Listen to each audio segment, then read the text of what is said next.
Paul, you are the first ever pirate to be on my podcast. So I love that. There's so many cool things we want to dish into, Paul.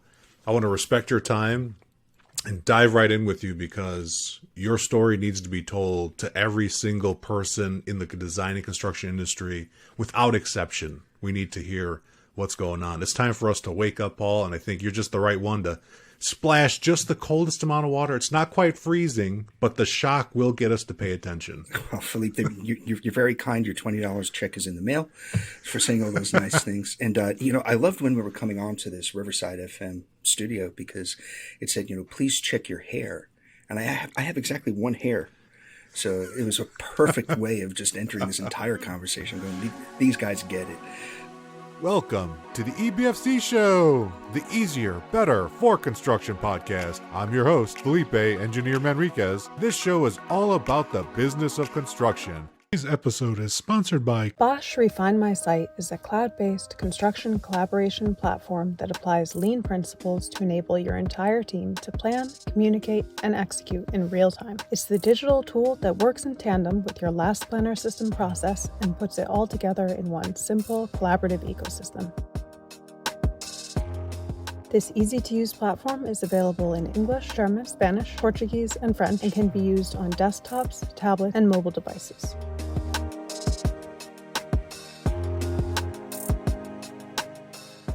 According to Spencer Easton, scheduling manager at Oakland Construction, Refine My Site, in my opinion, is the best, leanest tool on the market for last planners. Here's what our users have to say. We've looked at 3 other digital scheduling platforms and none compare to the straightforward approach Refine My Site takes. From milestone planning all the way down to daily tasks, this program gives every general contractor and their trade partners meaningful collaboration, accountability, and KPIs.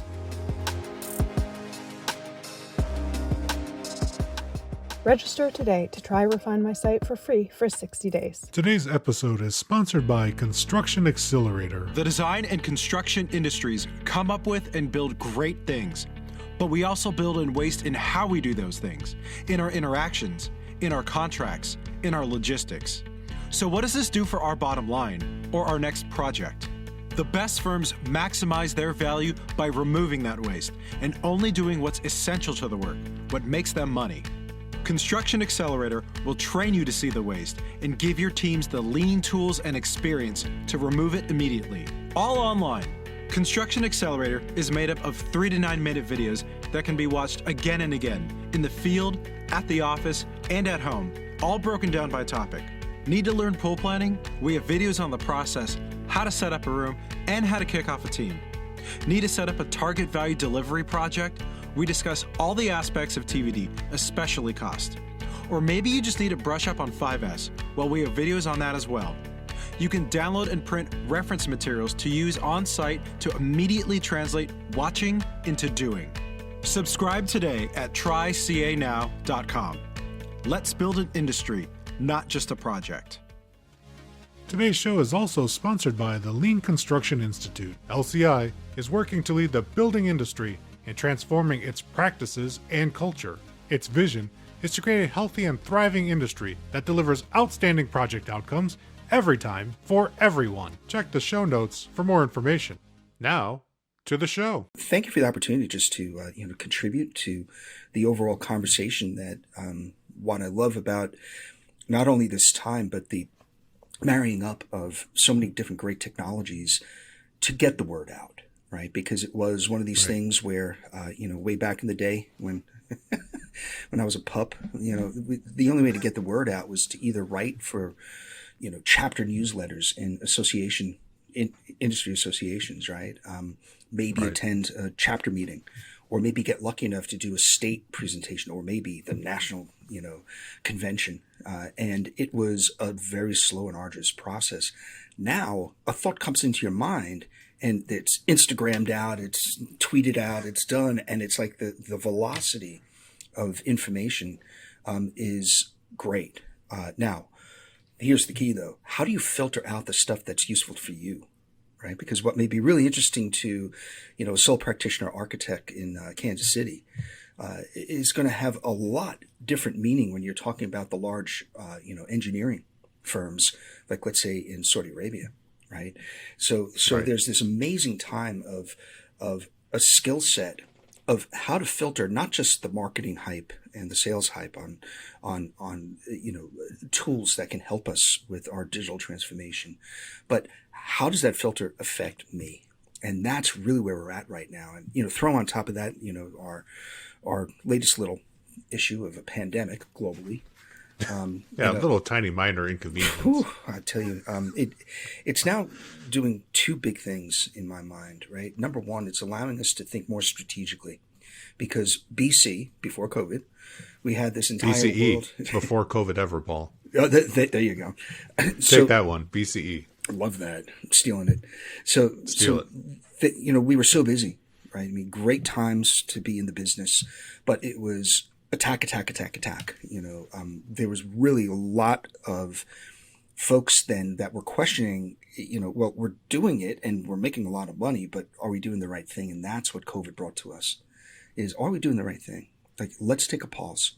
And that's where, the second big thing that came out of it was this idea of not being afraid to use newer tools, right? And some of them are digital. Others are process driven, and those are much more difficult, as you know. But when the two come together, that's where magic happens, because, having been on the side of the software development side of things, sometimes I would go and go to, a customer and be amazed that they're using the technology that way. I'm like, we didn't even think about that. It's like, it was a discovery session. Like we thought BIM was supposed to be used for this, but no, it's being used for that. So yeah, it's quite the journey. But what a time we're living in, Philippe. My background originally, I went to school for computer engineering before Y2K. And then I was in school. Luckily, I had no chance of graduating before, and Y2K happened right in the middle. And I watched hundreds of thousands of people lose their jobs after Y2K. Pivoted because there were no more jobs for computer engineers at the time. And I went into electrical engineering. I had all of this computer science training, and programming, and all this heavy technology.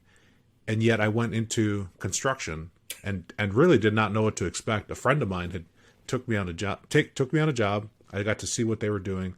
I saw the little bit of technology there, and I mean, it was a little bit. It was a little bit of technology. Like computers were probably the most expensive thing on that project, but the job itself was a medical research building.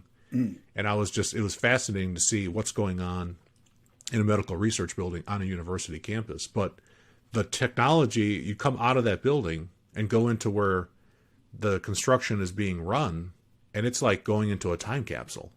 There were big giant prints of paper with schedules that were out of date the second they were printed. There were people standing at fax machines waiting. There were stacks of paper of people doing handwritten daily reports. And there's just so much stuff happening in a very slow and unnecessarily painful way. It just didn't line up with what it was. And at the time I was just so in it, like you said, Paul, without a pause for reflection, you just have to hurry up and go to work. That's it. You just have to get the work done. You don't have time to think about and pause. As horrible as COVID is, it also caused me to pause too. And I wouldn't have met someone like yourself had it not been for the pause. So I appreciate that. There is a bright side to it, ladies and gentlemen. Yeah, and I think that's where, we've got to move forward, right? The virus has not gone away.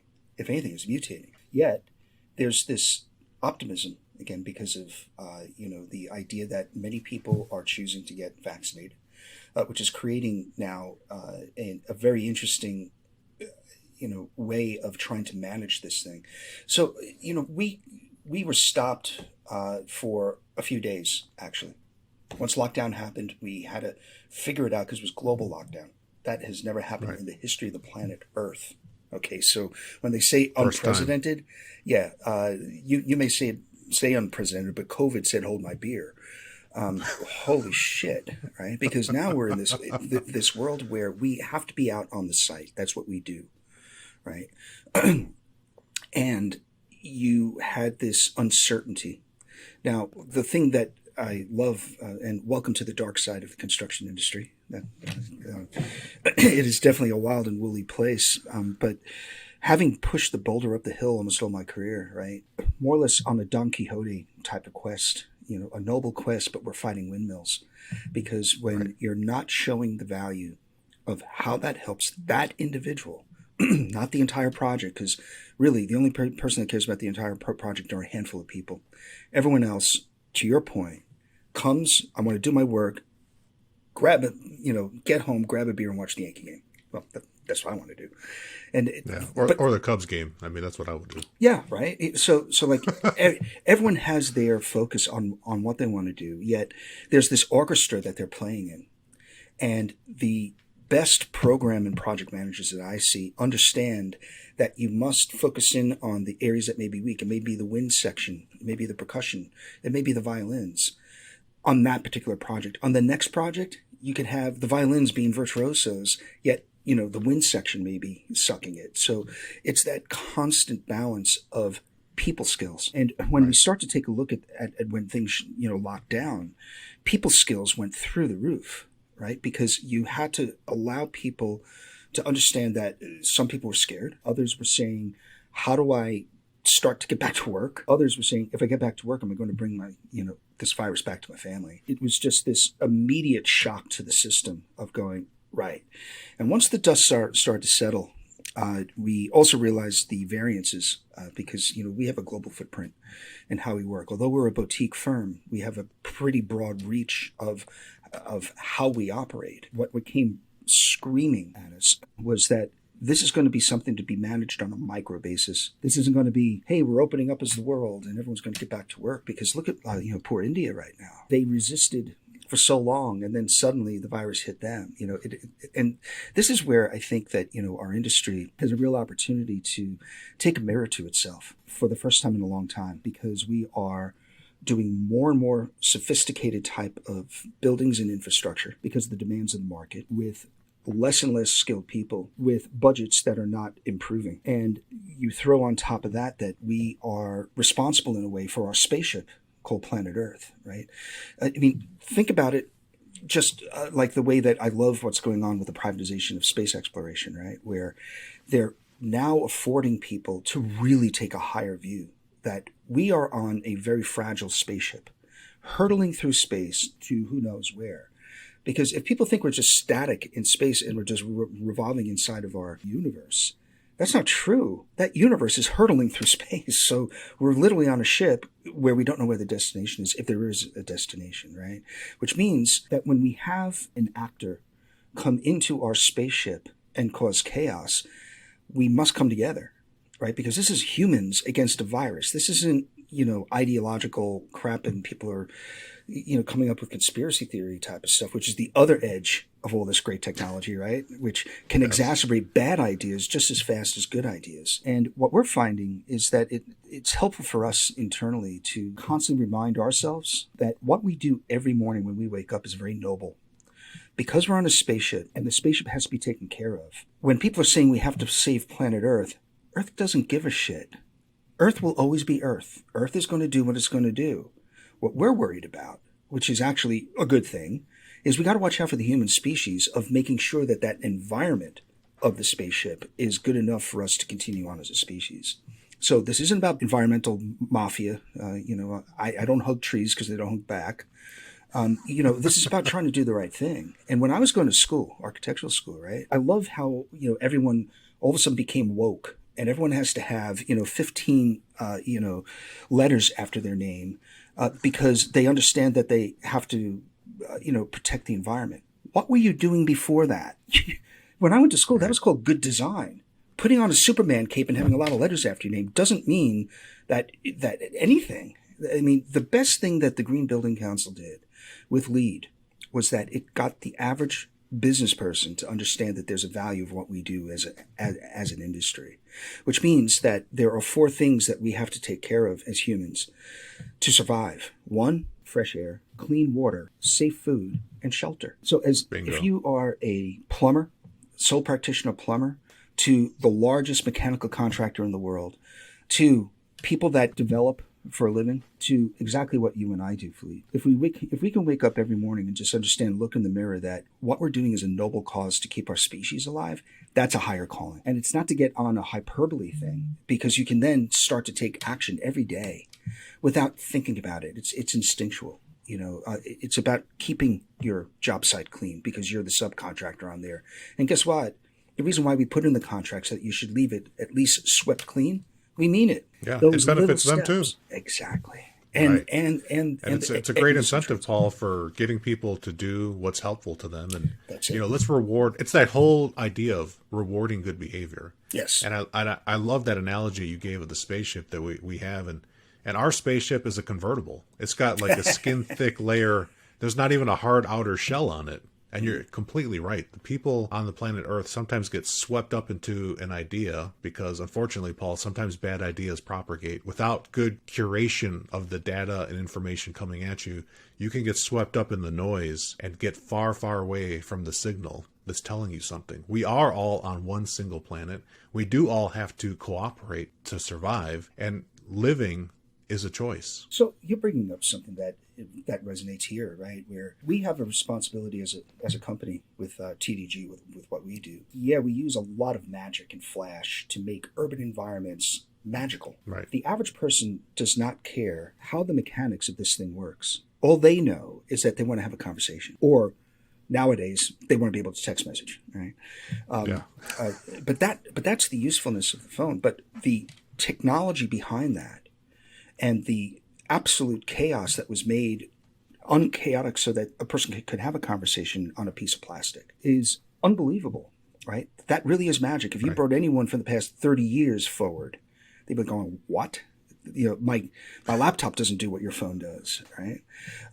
So I think that the ingenuity, the innovation of where we're at right now as an industry is one of the greatest times to ever be alive in our industry. We literally have an opportunity to not have the inherited conversations of the past control our future. And I think that's a really important thing about that inherited conversation, because people will say, well, we've always done it like that. Well, what I love about this generation coming up is that they holistically are questioning things to say, what if? And I think that's the art of the possible that our industry is now walking right through the threshold. They're not running because we're still conservative as a holistic industry. But I'm watching enough Don Quixotes now attacking those windmills where I don't think the windmills stand a chance. I don't think so either. Paul, last night I had 3 students from San Jose State University keep me up until past my bedtime, asking me questions on a Zoom call about where do I see the industry going. And they're going to have me come talk to an AGC student chapter group as part of what I do in my volunteer work for Build California. And I told them, I said, the enthusiasm and excitement that the 3 of you have for coming into this industry is infectious and it's necessary. And I said, when you come in, some people are going to discourage you from asking a lot of questions, questioning why we do things the way we do. And I said, you call me anytime you have a day where somebody discourages you, and I will re-encourage you, because that's exactly what we need. If we're going to survive and continue to be useful and relevant, like you are in your industry as an architect and designer and a head of a lovely boutique company. I love that description for the Digit Group, a boutique company. That's lovely. Your marketing skills, Paul, are next level. So I'm gonna learn from you. I'm gonna steal that. I'm gonna say this is a boutique podcast for people interested in making things better. And but then you have to drink your coffee with your pinky out. Okay, but yeah, I will. Here, watch here. Let's see if I can. My left hand. There you go. You got it down. You see it now, right? Look at this. And there's the product placement, Paul. See, and now you're teaching me. Look at that. Yeah, you got to be ready. I've got that's the uncaffeinated, and then this is caffeinated in just a. You don't know what this is, Paul. You're double fisted, man. That's probably alcohol. This time of morning, sometimes you need it. So, yes. One thing that being a realist, right, and having been a builder that became an architect, okay, which I think is the proper format of how to do it, because how do you design it if you don't know how it goes together? And that's been my question for 20 years. Yeah, I mean, I came out of out of school, and immediately I was involved as a partner in a design build firm. I mean, I just thought that that was a natural way of going.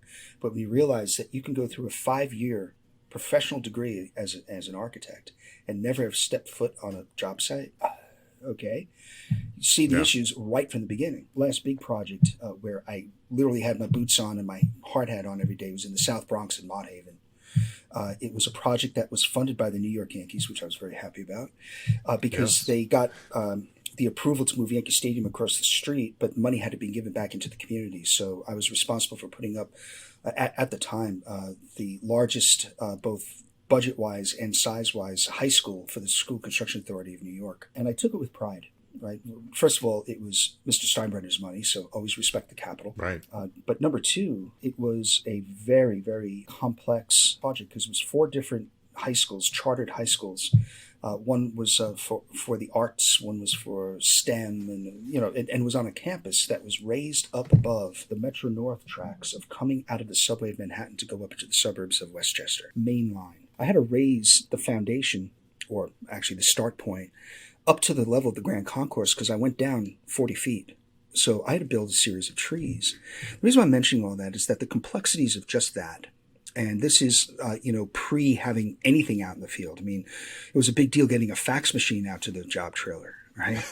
Let alone, the stuff I was talking about, right? And the practicalities were this. When you're in charge of a large project like that and you have so many different moving pieces of sequencing and the scheduling, watching the budget, watching the quality, the different teams that these companies would send.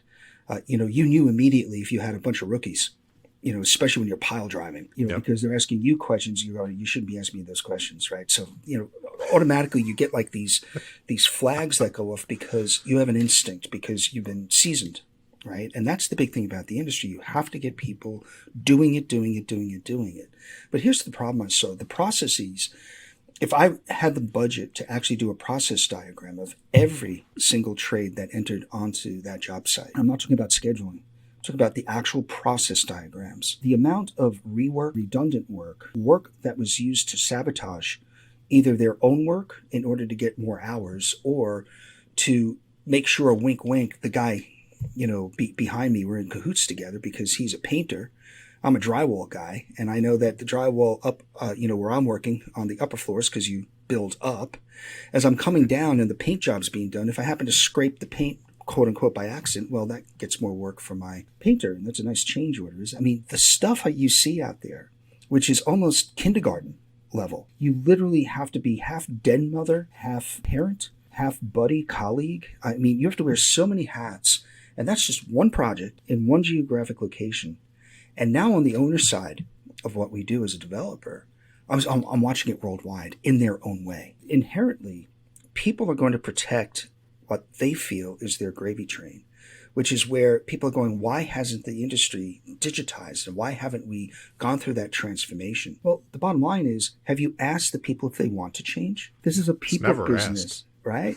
Yeah, you'd rather have, coming right out of school, never swung a hammer, and I got this really cool app, and and they try and shove it in front of venture capitalists, and they think they're going to be a unicorn, become Procore, like overnight, and you're going, do you have any clue what you're doing? Except I could criticize that, but do you know what I'm doing? And I don't know if it's just old age or whatever, but I'm encouraging everyone. Because just the fact that you had 3 students that were inspirational, that provided their own energy and their own sense of wonderment of, well, why hasn't this been done? And we could make that difference. We need more of that.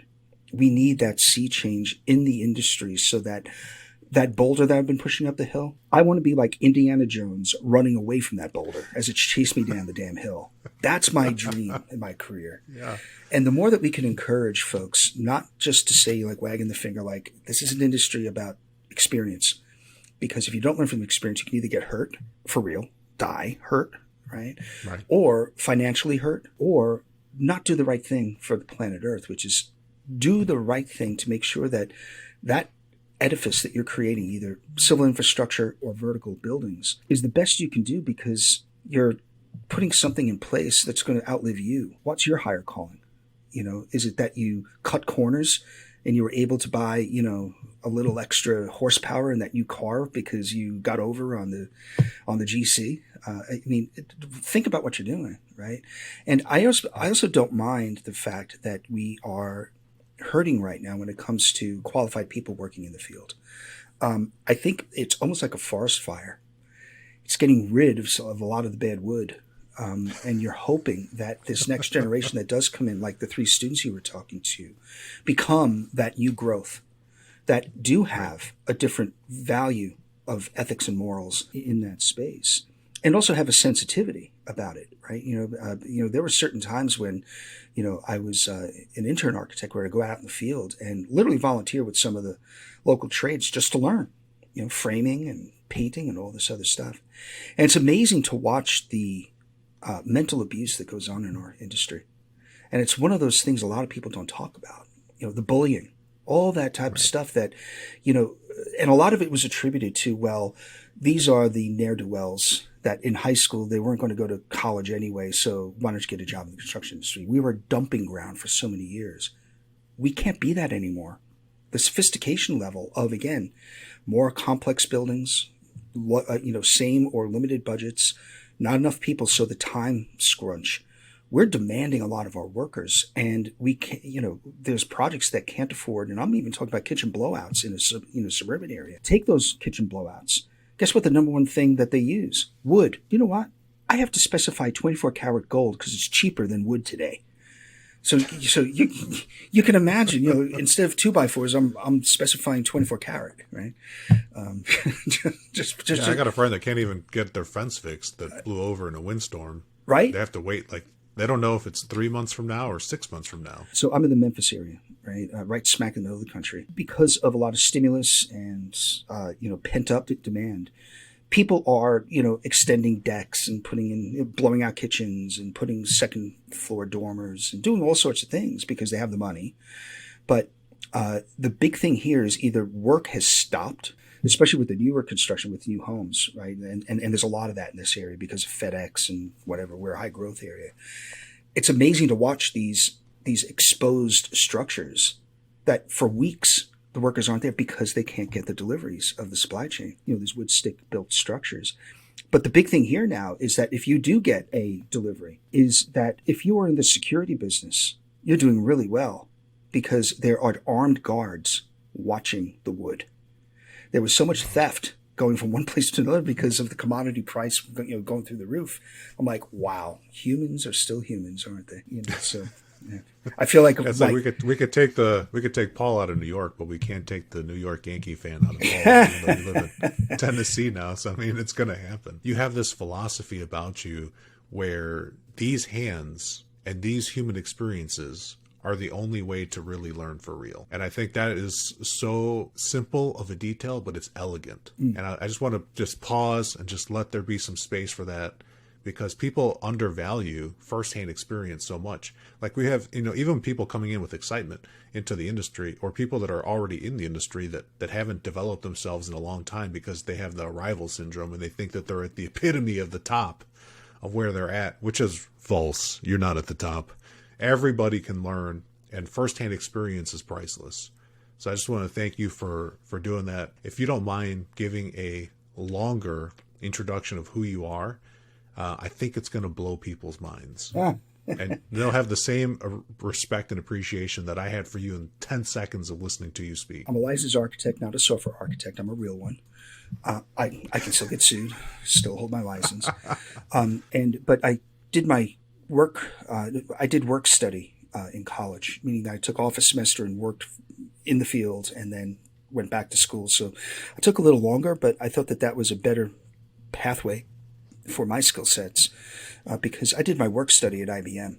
And IBM was the only technology company in the world that really touched the consumer for years and years and years. So, yeah, I'm really dating myself here. But I had the opportunity, and I was blessed to be born in New York City, where I could went to work for any of the big architectural firms and be an intern and done bathroom details for years, right? Or I chose IBM, where I was the chief designer for setting up their trade show booths. How cool, right?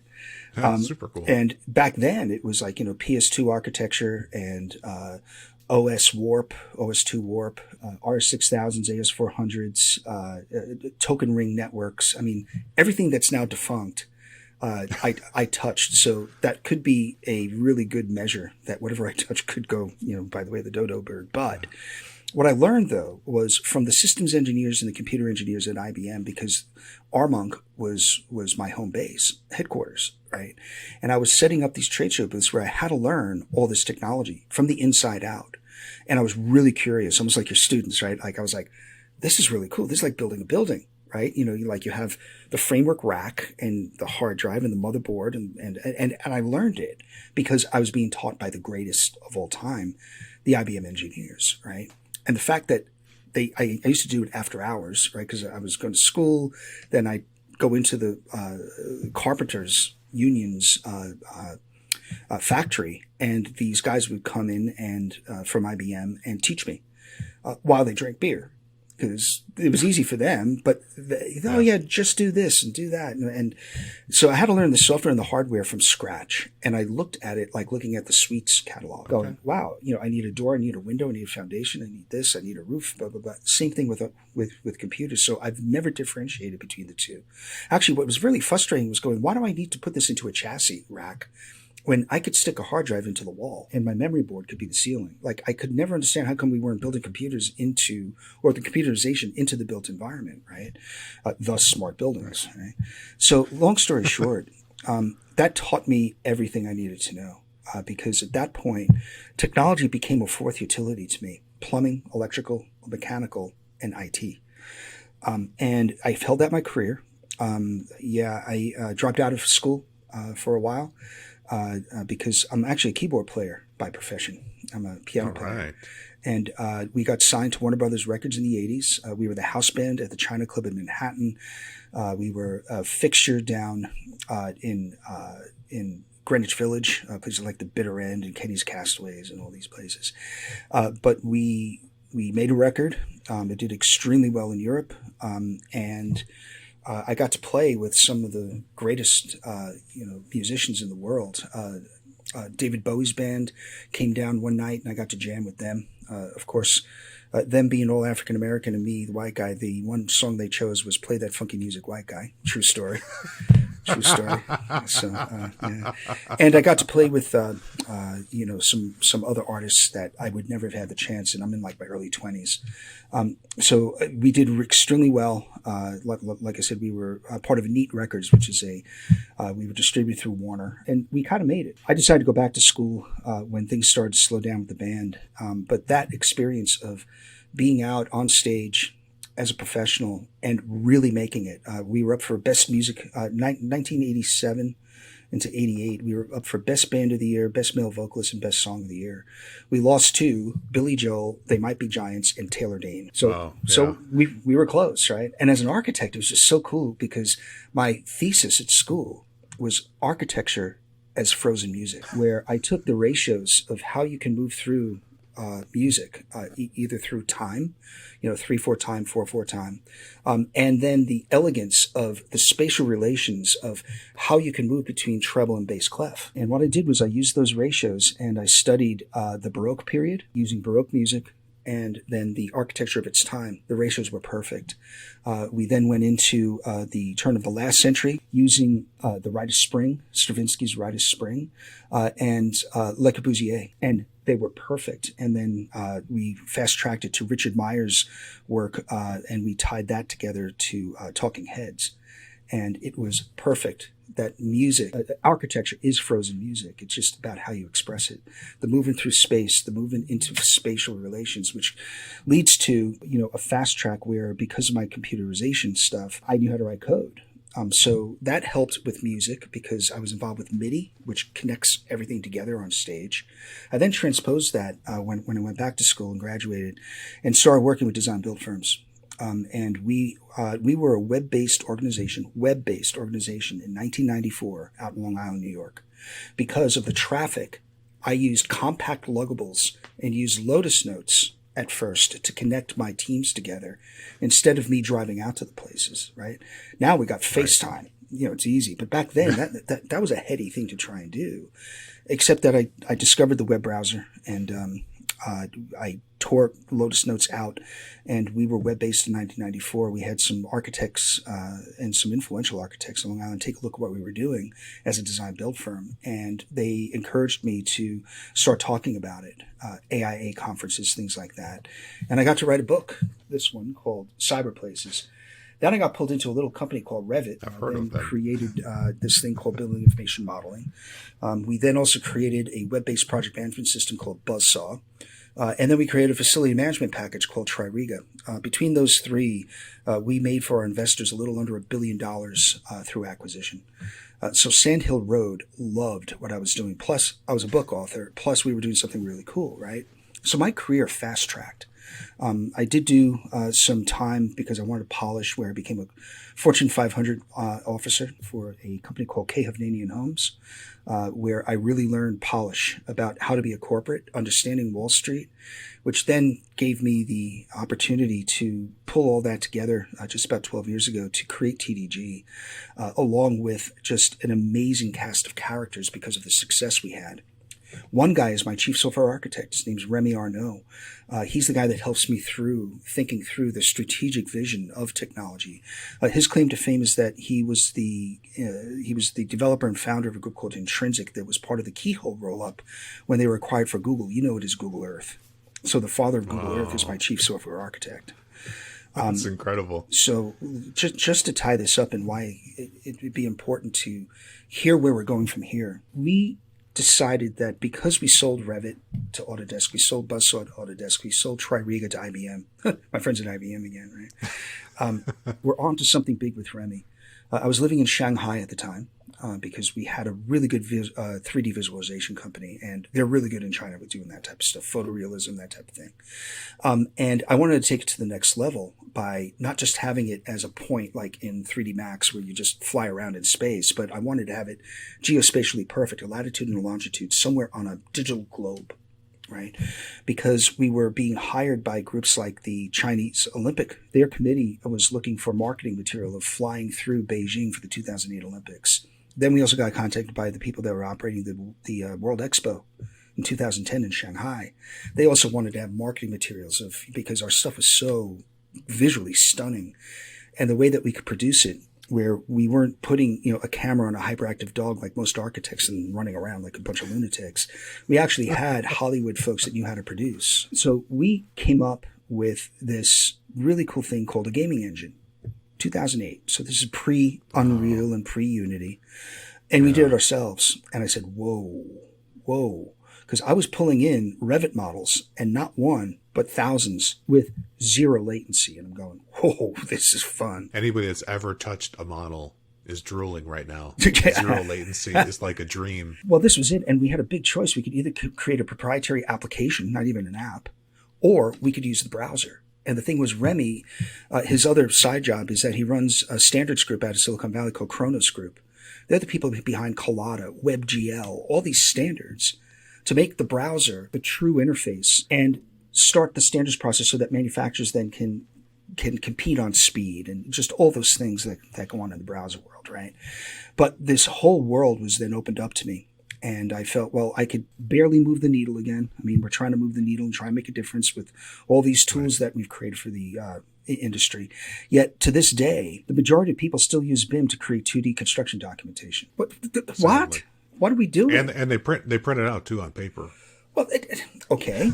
With certain people, that may be the thing that you have to do. But you're right. That is now the thing that is very frustrating. So we did two things. Number one, we decided to keep it as a proprietary technology, and that we would go headlong into being a real estate developer. And that then turned into us finding a lot of great innovation because we were doing things differently. We just weren't about taking dirt and moving it. We were about taking that dirt and enhancing it with innovation. And that's where the word smart cities came from, because we partnered up with IBM again, where they had a program called the Smarter Planet, Smarter Cities, Smarter Building program.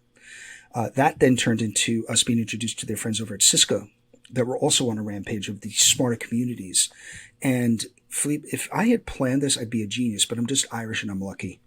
Because this has been a tidal wave like I've never seen before of the urbanization of the earth coming together with the starting of this generational change of digital transformation where people are understanding instinctively that it's about the data, not the software. That people are also sensitive at this time to the human-centric needs. And this is where I have a challenge for every designer out there. I'm hiring these designers now, the largest names possible, because I'm on the owner side of the table.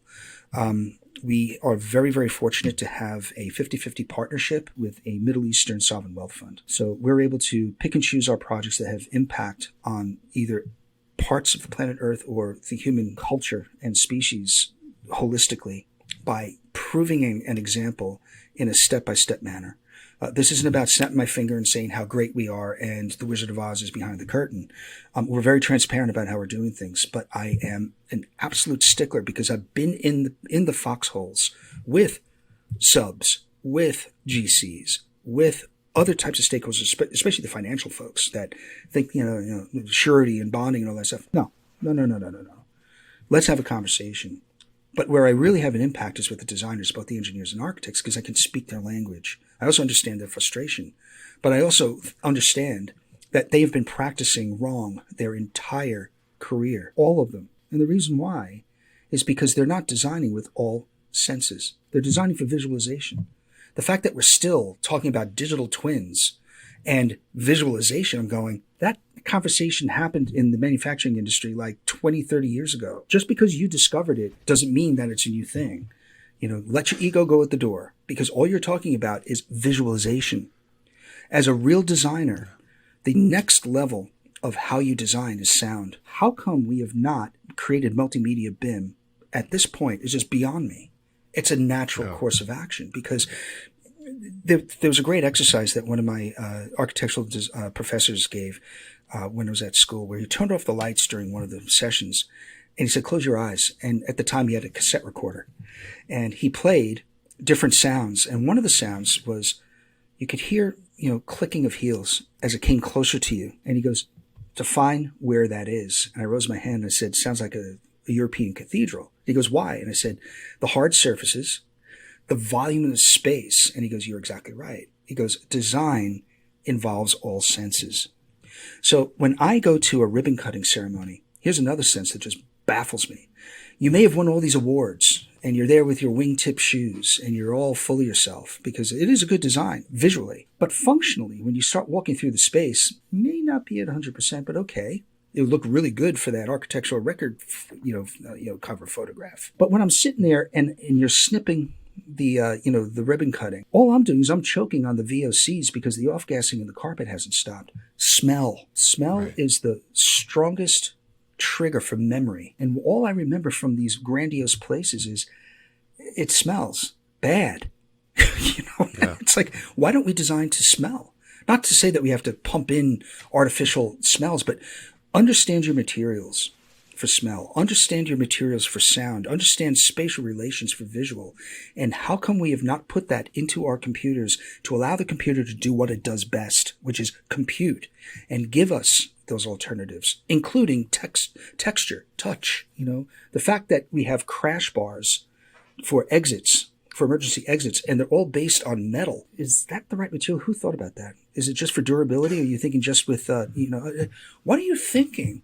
We got to start designing holistically and not just about, some crap about the next checklist of is it sustainable or not? Guess what? How about sustainable of good quality design? Before you start saving the spotted owl, start saving the human species. I think one of the great things that's come out of this pandemic is certain firms' response. And one of those is a group called Delos. They're the ones behind the Wellness Institute. And what's amazing is to watch the money that they're getting from investors where, like on CNBC and Bloomberg and all these business TV shows, at least once an hour, I see these celebrities like Lady Gaga and other notable figures that are endorsing buildings that have the wellness sticker on their doors because they've gone through the process of understanding indoor air quality, safety factors, those type of things, that it's safe to come into this building. And that's what I think, where we're going. I think it's so clever and what timing for those people, right? Because it's scientific, yet you're hitting the basic need of, do I trust this building? Or is the building going to harm me? And this is well beyond Legionnaire's disease and all this other stuff. This is this virus and its mutating strains and other pandemic type of things are going to reside in our urban environments and inside of the spaces that we create, because they will find their way in. Again, they've invaded our spaceship. So it's up to us to better understand, how do we start to make sure that our mechanical systems are not the same old. It's not like the past building. You don't do save as. You've got to now start to copy paste. You can't do that. You can't do that, because here's a for instance. So we did a study because of indoor air quality, because it affects us, right? I want people back in my buildings. I have to create a trust relationship. And sometimes you have to be very transparent about what you've done. And what we did was we took a look at some of our buildings that are in downtown areas. And then we took a survey of the downtown area. What I discovered, and this is something for every architect and engineer to think through from here on out. I don't know how we fix it, but most fresh air intake is at the street level, and you wonder why your building is sick. By 2 p.m., the amount of carbon, the amount of toxins in the air that's being sucked into your fresh air intake, I don't care what you have in your air handling unit, you're poisoning your building just by the simple placement of your fresh air intake. So let's be smart and put it up where the pollution is not. And maybe that's step one. It's a baby step, but who am I? But yeah, baby steps. There's a lot of things that I think we have. We don't have any time for improvement, but it has to be done. So we can't look back and start, shaking hands, going, okay, boomer, bad boomer, you did bad design all this time. Or we can say, you know what? Here's the cards that we've been dealt. Let's move forward and let's start, just cutting this thing down, because we're on cow paths right now. Yet the world is expecting a motorway. So we got to quickly get up to speed. I think, people like yourself that come from outside the industry are invaluable, because you bring that different perspective that can create a fusion of a collision of industries rather than a catastrophe. And I liken it to where what we do, and we do it all the time, about how we explain to either our investors or our customers, is that when we create our urban environments, we look at all of our innovations, be they digital innovations or not. They can be processed. They can be a piece of equipment, that type of thing. We have a cupboard full of those. Our job is to have the proper sous chefs involved to pull the right types of ingredients to create the recipe, and not just for one table in the restaurant, but make it a cuisine, so that we do have our ability to constantly have a continuous innovation cycle that continues to populate or to improve those ingredients, so that we can have a French restaurant, an Italian restaurant, Mexican taco stand if we want. So there's different ways of creating those recipes that you never do the same recipe twice, because everyone is unique, and it's based on the human way of looking at their issues as a systems approach. So we like to use terms like heterarchies, which are taking a visual look at different layers of need. In certain cases, it may be education is the lead. It could be healthcare. It could be safety. But as you start to prioritize those layers, they all have to work together. And that's where the magic happens.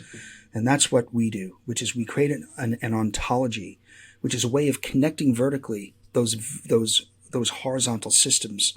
And that's where the magic happens. That's why, when I was living in Shanghai, right after Chinese New Year, there was always a big influx of farmers, sometimes with their families, that would come into a big city like Shanghai looking for work, because they are continuing to mechanize their food supply chain for safety and for quantity in such a great way that they don't need as many farmers. But people still have to work and make money. Right. So you have these people literally coming from rice paddies out in the western provinces to the equivalent of New York City in Shanghai. And inevitably, they would be future shocked. I remember one family of 4 staring at this modern entrance where people in suits would walk and the doors would magically open and then close behind them. And they're like, how does that happen? Right? To you and I, that's instinctive. Of course that happens. It taught me a lesson about, you can bring enough magic in place to not future shock or scare people where they don't want to use it. Here's a case in point. We designed and we developed and implemented a series of autonomous vehicles for public transportation. It's implemented in China. And what we're doing there is testing out the different behaviors, because we have a very simple level 1 autonomous vehicle program where we use the equivalent of buses, but they're gorgeous. And we use 20-meter bus for longer, almost like suburban commutes, We have a 12-meter bus, which is what everyone has today in downtown areas. But ours are beautiful. The other ones are ugly. And they are ugly, aren't they? I mean, buses by themselves, like, what the hell? Like I've you didn't done, ask a designer to come in? Handful of bus trips in my life, and I try to avoid them because of that. Yeah, it's an awful experience. But then we also have these 2-meter personal buses, which give the last mile, first mile solution, which is really, really cool.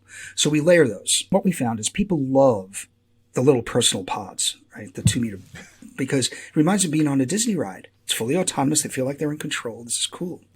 The 20-meter bus, no problem, because do you really ever see a train conductor? Ever? No. Right? So they just think it's like a train. People freaked out on the 12-meter bus because it's open, right? Like everyone can see everything, and they didn't see a driver. And how is this thing moving? It's 12 tons of steel. And we literally, and we manufacture these in Beijing with our partner Photon. Photon had to put a fake steering wheel, and we had to hire a fake driver for our 12-meter buses. Humans.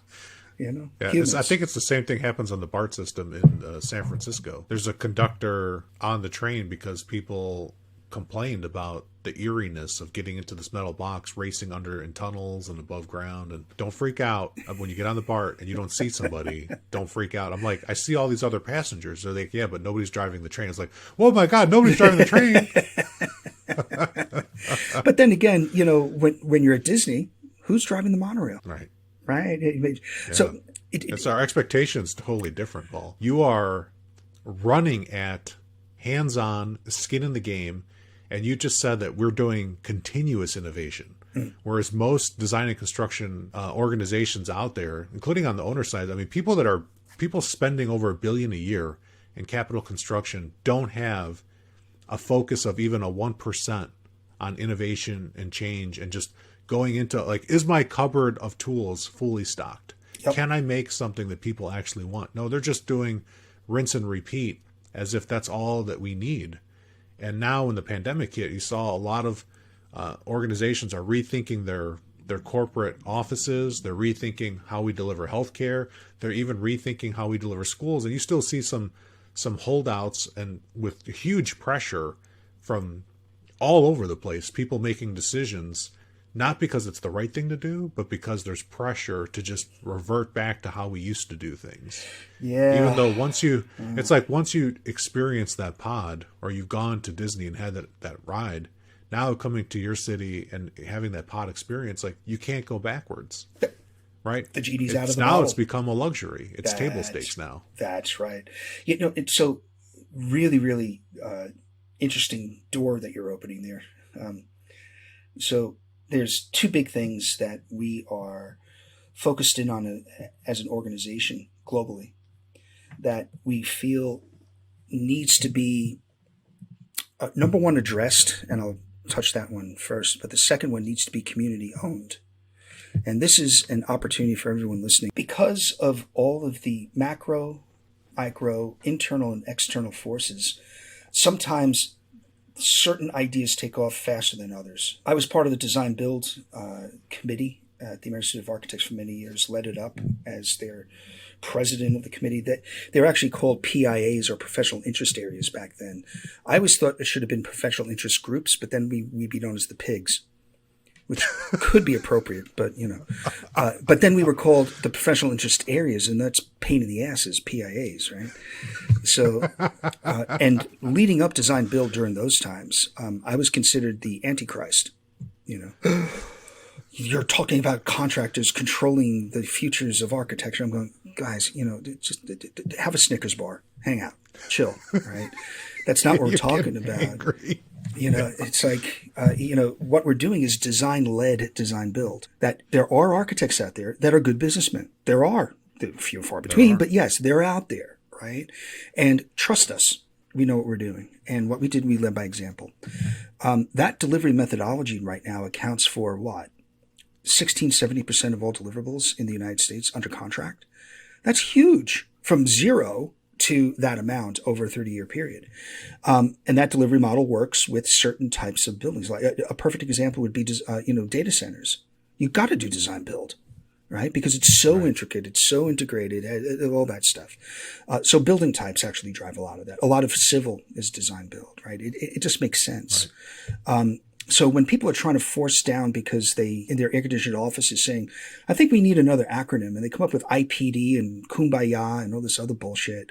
No, that's not the show, right? You're trying to force an idea onto something that it won't find its time because you don't understand the real localized way that this works. That's why design build worked. Construction management. That grew out of the architects kowtowing to the insurance companies and lawyers saying that we want to give up our rights of site supervision. That did not, though, give up that the owner still needed those eyes. Thus, construction management grew up out of the 1970s change to the AI contracts, right? So, and it gave rise to a whole inspection arm, third-party inspection. Oh, God, yeah. Came out of that same thing, like where the inspector is trying to act as if they are the designer.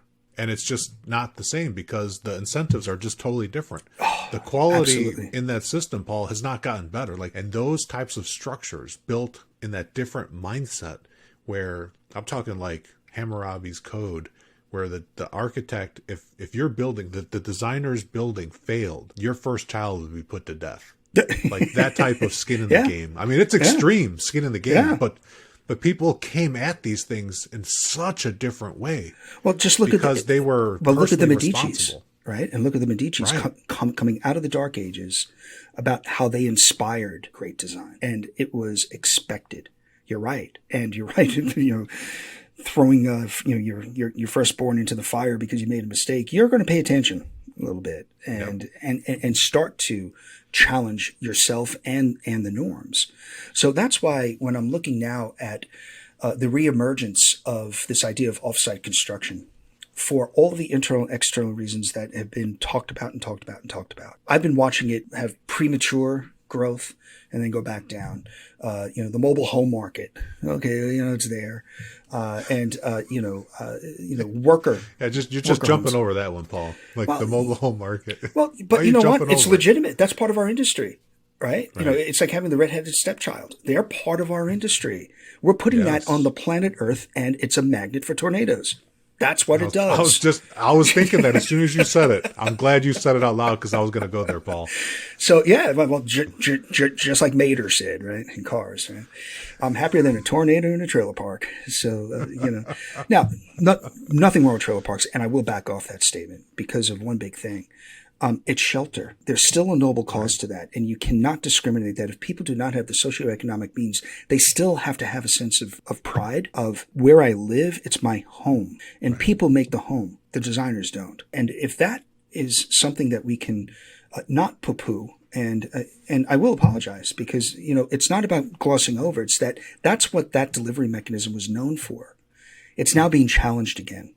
And I love the fact that because of lack of labor, because of different organizations trying new things, just look at Turner. Turner actually went through an exercise, and Turner's a great poster child for this because they're an organization, high quality, that were known, especially in the New York area, for tenant fit out work. So it was a great place to get your career started as a on-site project manager, that type of thing.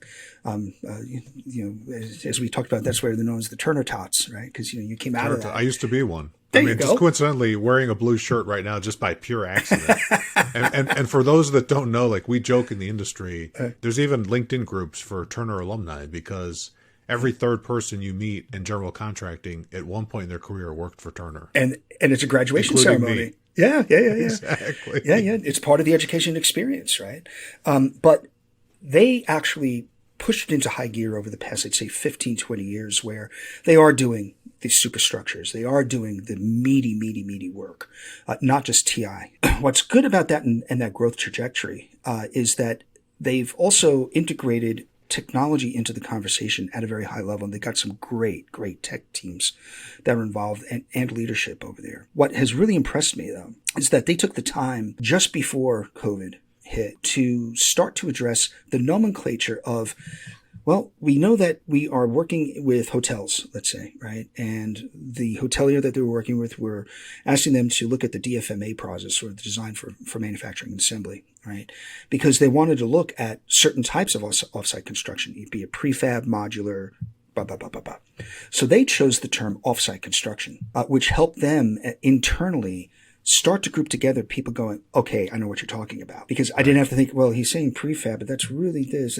So they formed the definition first. And then they went from top down and bottom up in order to get the buy-in. We did something very similar. And what we're looking at right now, that with our projects like NEOM in the Kingdom of Saudi Arabia, the largest project in the world, it's $500 billion budget to start. That's phase one, right? And we're building a new country from scratch. Right now, I'm going to be going from 0 to 8% of all deliverables in the next 10 years being DFMA. You think about that on that project. That's huge shift in a very short amount of time. And a lot of that is going to challenge our industry. You may not think that you're going to be affected by it, but you will. And it's not so much that you will be doing factory work. It's that where you are with your stake and your role in the process of delivery, you will be affected either through labor, be it through contract cost, be it through actually taking in product. So what we're doing is we're going to show that we're entering 2 markets after leaving the Chinese market with our factory in Shanghai. We were manufacturing 250 square meter homes, approximately 2,500 square foot homes that were absolutely aesthetically beautiful, finished, flat packed, not volumetric, because we joined it in the field. We found that when you do not projects but products, you have to have flexibility for the field. So that's why we felt the flat pack was the best way of going, which means that we had to have the best joining systems in the world, which we found. So it takes about a week to put these things up. But we were manufacturing finished product, 0 defects, 0 waste in Shanghai under 7 minutes. 7-minute cycle times. 7-minute house. Cycle time for the house, right? And that's the big thing I hope people take away from this show. Is you better learn the term cycle time and own it if you get involved with DFMA. Because the only thing that counts is cycle time and the reduction of that time, because that's how you make your money. It's not, you have to stop thinking about the amount of projects you're going to get. Like, let's say you buy a piece of farm, you're going to put up 20 homes. That is not how you get into DFMA, because your homes are going to be, depending on the sales of those lots, you're waiting on the market. When you productize our industry, you have to make the market. So what we're doing is a twofold attack.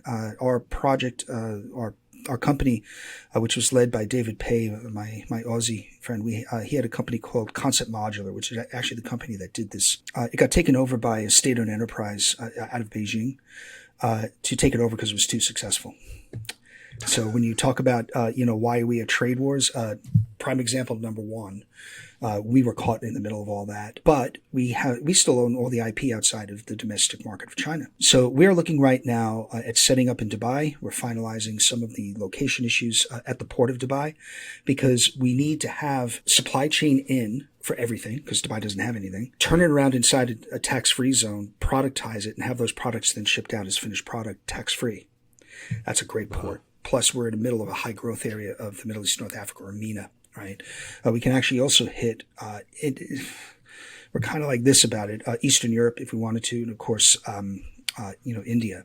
But actively now finding the exact location is probably in Central Florida. Because of the high growth of Jacksonville, Tampa, and Miami, it creates a perfect triangle where we'd be producing out of Orlando, all the way from Cape Canaveral into Orlando and right into Tampa would be our sweet spot. But we're not going in delivering homes. We decided that in the U.S. market, instead of taking money out of GC's pockets, how about if we put money into it and get market adoption? I like that concept, Paul. Keep talking. So what we're doing is saying that everything's modular. Windows, bathrooms, kitchens, just to name a few. And that if we productize this properly in a lean cycle time, and we get those markets and the specific general contractors to say, I'm going to take a chance in this. I could sell my customer on this. That we would have generic components of kitchens and bathrooms with different configurations, of course, right? Because it's all done through BIM, right, which drives our CNC machines. Pretty cool. Which becomes a digital asset, right, of exactly what's been installed. We also sell them on the concept that we are doing a fourth utility of IT, and that is built into our modules, which means that in essence, these people are creating massive full-scale echo dots, because as long as I have my IT in there, I can have Alexa be the command for the entire home. Alexa, do I need to change my air filter? Alexa, I have a leak. Who do I call? Building as a computer. it finally came true for me. From the time of IBM as a student, why isn't it integrated into the home? We're there. Now, here's the big You finally piece. got the hard drive in the wall. Good job, Paul. Yeah, finally. Yeah. I just hope I haven't created an Etch-a-Sketch because it's a little hard to shake the house, but that's another. So what we're doing right now with these components is that we're addressing the local market, both from a subcontractor with certain subcontracting with modules, along with the GCs to say, you could also offer fashion modules. What would happen if we contract with a starchitect like Frank Gehry? Say, Frank, give me 8 different layouts that you feel are the best of kitchens. We will manufacture those and be kitchens by Frank Gehry, the collection.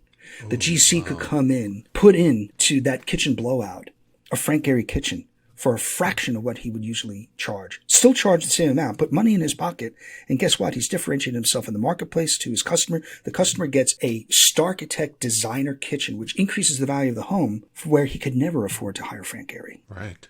That's the model. And it comes defect-free. Defect-free. Frictionless design and construction, satisfying the customer at such a high level, Paul. It's going to be so cool.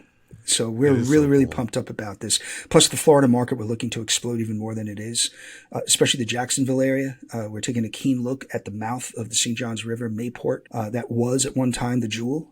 We're looking to actually then take it into the next level. It's an opportunity zone, but we're looking to bring back the Mayport Jazz Festival. Start getting to what the essence of what every place is about.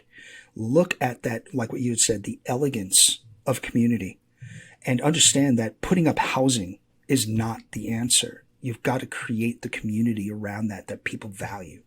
And that doesn't mean that you create stage sets. I've been lucky enough to work with Walt Disney Imagineering as an advisor for years and years and years and years. We actually have a few former Imagineers on staff working on our virtual reality theme park right now in Qingdao, China, which is such a cool project. But what we're finding is these spaces have to be inspirational and delightful. If you can create delightful space, you've done your job, because now it has a legacy to those 150, 200-year-old buildings that stand the test of time. Fashion is fleeting, but when you actually do good design, it will stand forever. And we are in the business of forever. Our ability to be a disposable industry has to stop because we can't afford it anymore, which is why this idea of modules being at least as a pathway forward of being able to reuse those modules so that I got a return on investment is real. So with NEOM, one of our suggested paths forward of a demand, because we're building something and hoping they will come, right? But you've got to match certain things like healthcare to the need or the journey mapping of patients, right? So right away, we have to have some sort of medical facilities for the workers because people get hurt. But as population increases and needs increases, that's when you go to like more of a regional hospital than to a general hospital. But that's going to take time. But what we figured out is that through offsite construction and modularization, prefab, we're able to take certain components and reuse those for a lifetime, a true life cycle. Now, all of a sudden, architecture and the definition of physical assets changes because your ROI isn't, taking a life cycle approach where you design a building and it goes all the way through decommissioning. That's like so 2019. It's like what would happen if we can take those components and convince the owner that your return on investment goes on and on and on. It's a never-ending return. That is speaking the language of business. It's speaking the language of finance, which we better get really, really good at because the market's asking for it. I'd mentioned about the digital asset, about how we create these almost digital birth certificates, both for buildings and components, where we're focused in on right now because we have the good fortune to have people that have great amounts of portfolios of real estate, like our friends in the Middle East with these sovereign wealth funds. What we're going to be launching, it looks like it's going to be either the second or third week in September, is the world's first market for fungible tokens on the blockchain that tie together to physical real estate. The intrinsic value of a $10 million building, I can actually create a securitized fungible token, not on Ethereum and not on Bitcoin, because those are failed attempts, really good pioneering attempts, but they're too damn slow. It's the reason why Elon even goes, I'm not accepting Bitcoin. It takes 5 days for the transaction to go through because of the way the architecture is set up. There's not central servers. It's a decentralized node network where everyone on the node has to agree. So if you have 21 million tokens with all these miners involved, you're talking about hundreds of millions of computers that all have to say, yes, in order for the transaction to go through. Who thinks that's a good idea? Now if you understand that blockchain is built upon a gaming metaphor, and as long as you play the game like a pinball machine in an arcade, you get more and more tokens or points. Or it's like going to Chuck E. Cheese. The more tickets you can get that stuffed animal. That's the basis of blockchain. When you tokenize something, you can have it as a non-fungible token, which is what everyone loves because it's easy to understand. You can take things like this. These are baseball cards for buildings with stats. Pretty cool, huh? We call them cool. architects. We have the entire city of San Francisco with every one of the iconic buildings done like a baseball card. We have it also for, let's say this is RTKL. We also have SOM, HGA. 25 years ago we did this. We were way ahead of our time because what we're doing now is making these digital, which means that this becomes digital art. Right? With the idea of not just having one sponsor like Lee's Carpet or the AIA, this can be on demand. So it's already paid for. Plus, how cool is it to have your building as a baseball card, right? Super cool. And we're actually now thinking about doing it as almost like a Pokemon type of thing, where because it's going to be a digital app, you can actually walk a city and we'll have Easter eggs and QR codes that'll make it a game, right? And we're having a ball with this thing. But where we're making the most of our money, people want to own this digital version through an NFT. And I'm going, you want to give me money for that? Okay. I'll take it. But what really switched my mind out of the NFT, which is kind of just like a made up world of collectibles, right? Is what happens when you tie that together to real estate that have real value, that I'm now tying it together to the digital asset that's securitized and certified by the Securities and Exchange Commission. We've done it. The SEC has now approved our tokens to be securitized. Why? Because I have a value asset of that $10 million that give it a baseline. So my building information model is now worth $10 million on the blockchain that's securitized. Now what do I do with it? Well, let's take our friends over at Epic Games. They have a really cool $9 billion company, right? And growing by the month. Why? Probably because of my son on V-Bucks in Fortnite. And my son too. I can't tell you how many expenditure transfers I have to make to Epic Games. Right. Well, they've got it figured out. They have it. So talking with their folks, they've actually done this collision of industries. Hollywood with The Mandalorian and their Soundcraft volume stage, right? Using the Unreal Engine, then using Unreal behind Fortnite. But what's the constant? Unreal. So what Unreal does is that it has a Chronos-based standard across the bottom. And what we figured out is that every one of our either pre-manufactured components, our off-site modular buildings, or traditional buildings and infrastructure that we now own as the owner, when we request from our architectural and engineering friends, our vendors, I'm not looking for BIM just for facility management operations. I want the entire boatload of ownership of the digital asset forever. You were hired for an instrument of service. That was to procure and deliver a physical building. But I'm being a savvy owner. I'm saying, and I want the digital rights. I don't want you to own the digital rights after that instrument of service is done. Because now what I can do with it is I can now go to Epic Games and imagine in season 7 when my son and your children are flying into like parachutes into Fortnite Island, because every adventure starts that way, right? But before that, in the lobby, what are they doing? They're looking at skins. They're looking at weapons. They're looking at all these things to be the cool person on that team to have their adventure. Well, what would happen in that adventure that you're not flying into Fortnite Island, but you're flying into Times Square, Tiananmen Square, Trafalgar Square, your neighborhood, based upon the digital assets that we have now licensed to Epic Games as a form of V-Buck transaction, another revenue stream. Last year, in April of 2021, Fortnite cleared revenue-wise, $1.2 billion in V-Buck transactions. It's only going to grow from there. So I have a $10 million valuation on that one asset. I'm now licensing it to the number one gaming platform in the world. And every time it's used, it's like every time a song is played by the Beatles,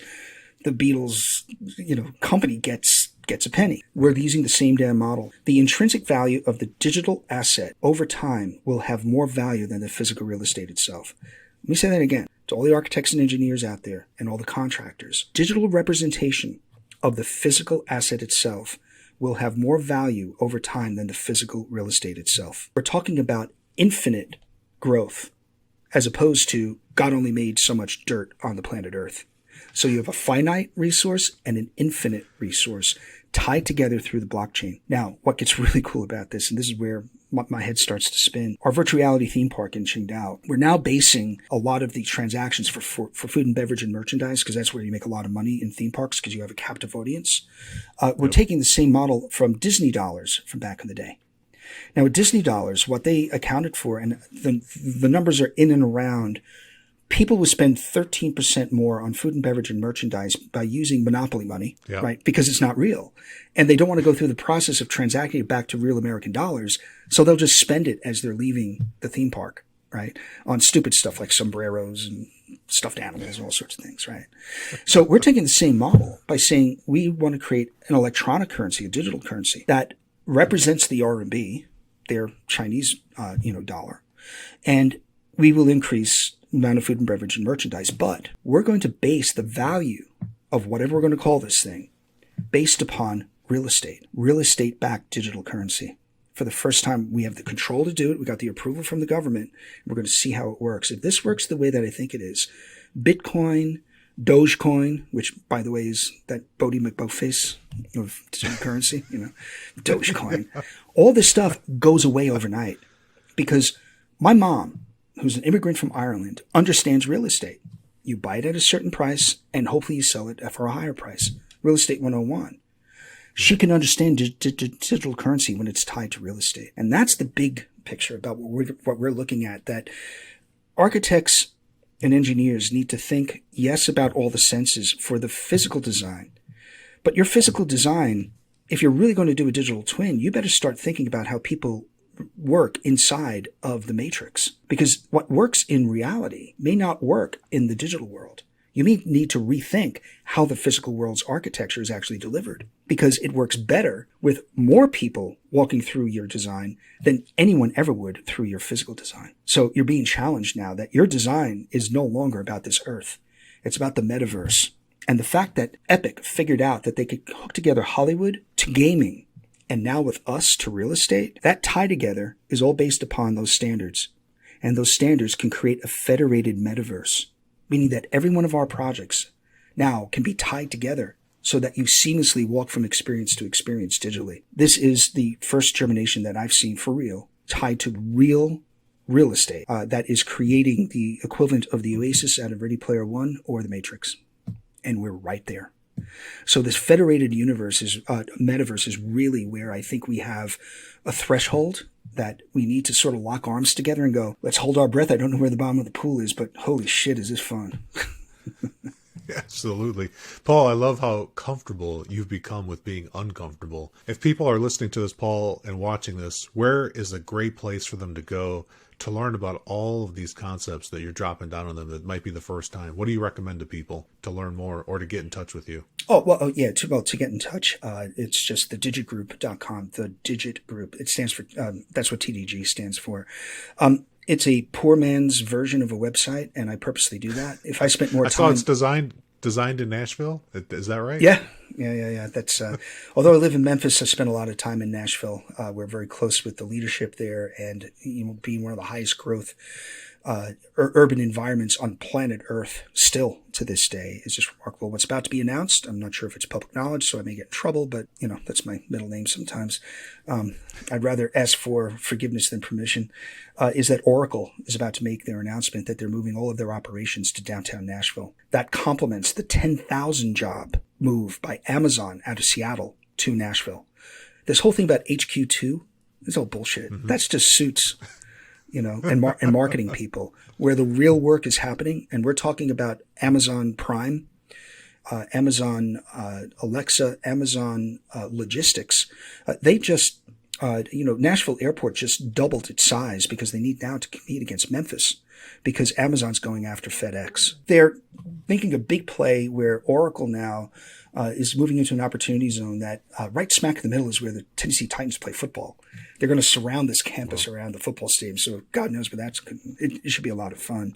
But just those two companies, Oracle and Amazon, what's great about them coming in from a humanistic standpoint or humanitarian aspect is that they're putting, upwards of $100 million into the public education system. And it makes all the sense, because if they're moving their families there, they want to have a high level of good quality education. So it's amazing when you start to see these revitalizations. And in the case of Nashville, changing its stripes from being a two-dimensional place where you went for honky-tonk and country western to now a major place for tech, for other forms of entertainment. Geez, they have an NHL team in downtown Nashville, hockey.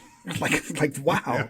So, it's a changing generation. I'm liking this 2.0 look at urban environments, specifically here in the U.S., because we don't have to, again, have that inherited conversation that everything is designed around the automobile. The reason why we got into the public transportation business as a real estate developer is that I went to the large EV manufacturers, the Teslas, GM, Daimler, Toyota, and I asked them, do you have a fleet system that we can choose from that will eventually become autonomous? And they said, well, we got a driverless car. Go, you're not listening. You're only exacerbating the problem.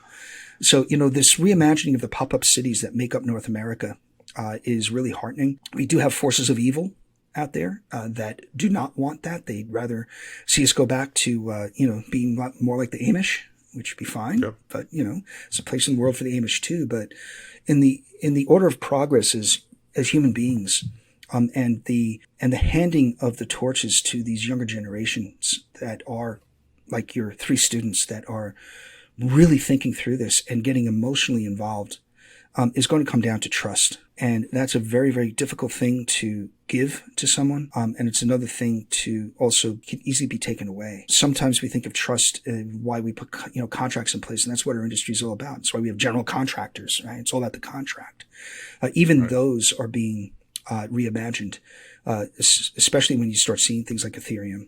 That is based upon smart contracts, right? And how the if-then statements make a lot of sense inside of our industry to create more transparency. But what you're going to get the biggest pushback are the people that are making money off our inefficiencies. And they're not doing it on purpose. It's just the way their dad and their granddaddy did it. In today's world, things are shifting. And that's part of the digital transformation, where people that thought that they had it made by doing things a certain way, all of a sudden, it's the equivalent of no one wanted to put the guy that was shoveling coal into the locomotive out of business, but it happened. So I expect in this next generation, entire sectors of our industry that just become irrelevant. Not that they don't have work. Like I said, it's a place in the world for the Amish too. It's just the trends are going to pass by them. And sometimes that's a good thing. I think our forest fire is well underway. A lot of the old wood is going away. Yeah. Yeah, and part of that's also nature, right? I mean, God bless some of the people that I've known through my career that helped me. Harold Adams, Art Gensler, these amazing figures that brought us to this stage. I can guarantee you they're looking down from heaven on us and saying, now it's your turn. What are you going to do with it? Oh, man. I love that. Just got to say one more time. Paul, it's been a pleasure having you on the show. Thank you. Thank you. Very special thanks to my guest. I'm Felipe Engineer Manriquez. The EBFC show is created by Felipe and produced by a passion to build easier and better. Thanks for listening. Stay safe, everybody. Let's go build.